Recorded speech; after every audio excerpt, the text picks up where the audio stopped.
জন্মদিন করছি। কথা কম বলো।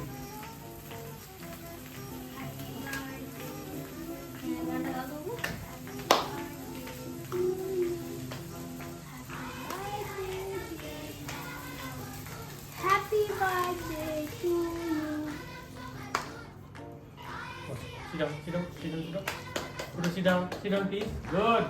তোমার বার্থডে উইশ করার মেন কারণটা কি? তো মামাকে কেন তুমি বার্থডে উইশ করলে সেটা একটু বলো আগে ফার্স্টে। না না, মেনলি কেকটা খেতে হবে না, ছেড়ে দে, রেখে দে। এই কেক আর চিজ কেক। মেন রিজন তো কেক খাওয়া। হুম,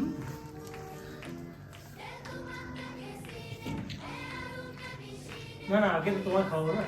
এদিকে ফুটো যে কোনো টাইমে কেকে মুখ দিয়ে চলে যেতে পারে।